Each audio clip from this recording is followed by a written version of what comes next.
Hello, here I am again. 3 days of trauma. The full moon nearly, well, it did actually knock me out. I was quite ill actually.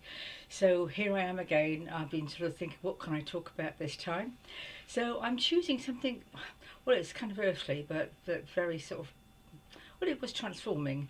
It was about 35 years ago when I went to something called, well, I don't know what it was called actually. It was held at West Point in London, and it was two separate weekends of um, well, it's brainwashing is actually now banned. So I thought I'd better talk about this because it was very powerful, and I did have a breakdown afterwards. It was very dangerous actually. So it was held at Centre Point a couple of weekends, and it cost me £500. That was 30 years ago. So you can imagine it's difficult to part with, and we were questioned at the beginning. Are you prepared to do absolutely anything? And so, of course, we didn't know what anything was, so we sort of set ourselves up really. I just left my husband, so it wasn't really a very good time to do it, but some part of me, I suppose, thought I ought to put myself through it regardless, so I did. Um, but it was very strange because I didn't realise then, I've realised more now, 30 years later, that the whole process was about losing your identity and creating a new one in a space of 2 weekends. And most of us have got a load of stuff that needs sorting, and in those days it was very basic, very primitive. We didn't have all the tools we have now, so it was quite a chancey thing. So we got there. Somebody took me down from Bristol actually, and it was the whole process was quite frightening. Well, that was the idea, was to frighten you out of your belief systems and so forth. And when we got there, you were aware that everyone that you knew or thought you knew completely ignored you. You had to take your watch off and leave it at the desk, so your whole identity was really wiped out within the space of the first half hour. There must have been 400 or 500 people there, a big event. And we started off with there was a very large lady standing on the stage with two blackboards, well, one either side, and on the left hand there was this great big pile of, well, whatever, manure, whatever you call it, with a pair of feet sticking out. On the other side, another pile with her head sticking out. And she said in her very sort of, oh, a bit like a traffic warden she was, very, Gestapo, that sort of very loud, strong woman on the stage. She said, you come in like this and you go out like this. So you come in this pile of whatever, do a lot of learning, a lot of processing, and you go out, well, wiser, but still in it. And that's life, isn't it, really? So it was a bit a challenge, and the whole weekend was a series of processing that would to force you into looking at your belief systems, going through the fears, and releasing them. Hopefully, well, I mean, I can't mention all of the processes. Some of them were really very strange indeed. Some you just had to accept, and if you got an inspiration, you put your hand up, and you were allowed to go home. So some of the processing, I can see where they were at.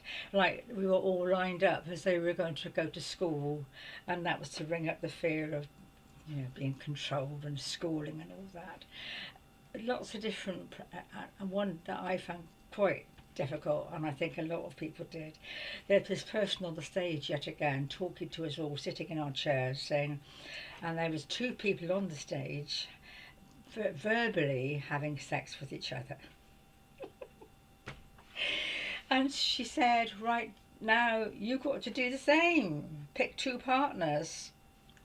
Well, it's I mean, to have sex with somebody, a complete stranger in a room full of strangers, would be difficult to start with, but verbally.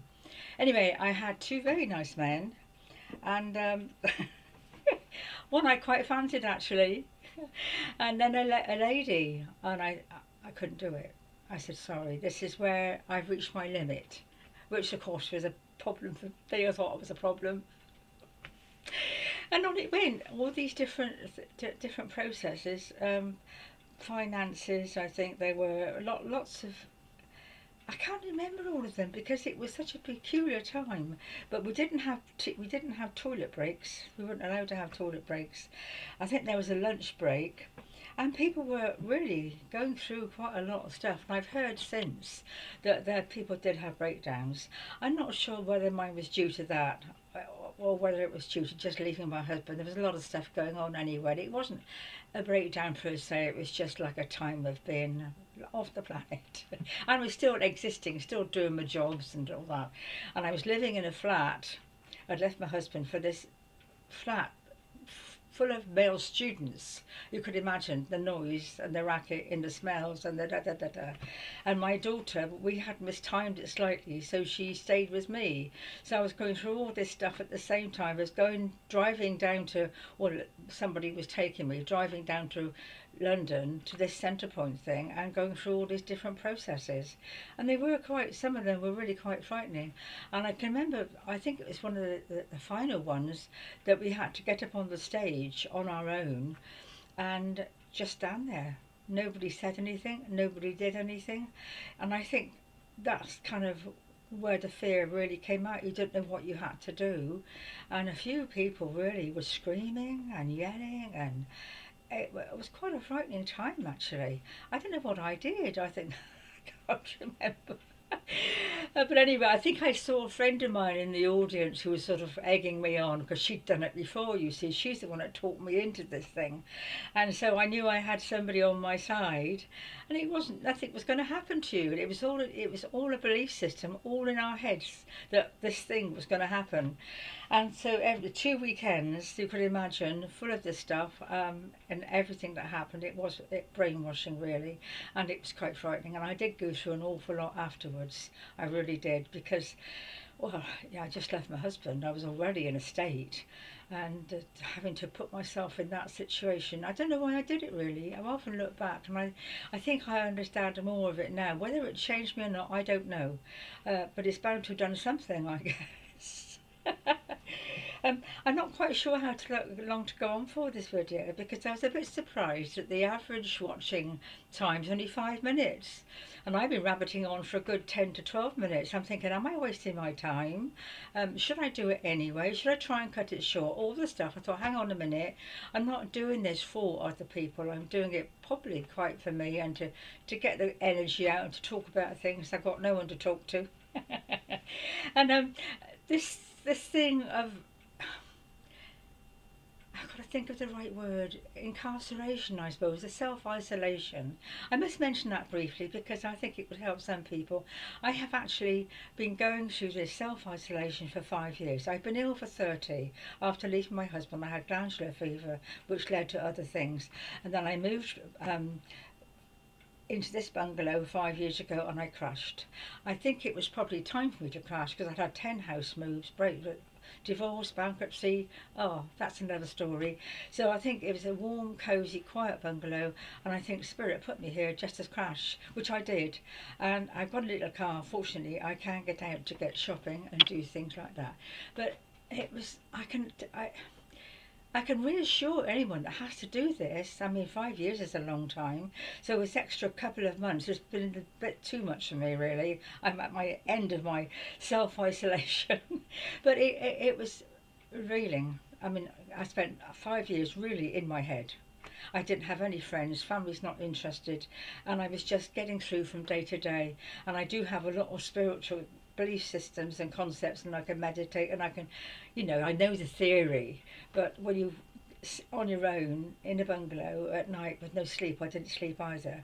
And I wasn't on drugs, I took no drugs, I relied purely on homeopathy and self-healing, Reiki, and of course the internet. There's some wonderful stuff on the internet just to get myself back into balance. The thing is, you start off thinking you're a bit of a mess, and you end up, but nobody can relate to you anymore because you've become a different, well, not a different, a nicer person probably, but it's very disconcerting that you're much happier. They say ignorance is bliss, and so it is.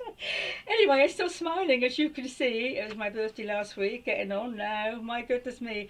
And I just wanted to share that centre point thing. I don't know what it was called, but I know it has been banned because it was considered dangerous, and it was really.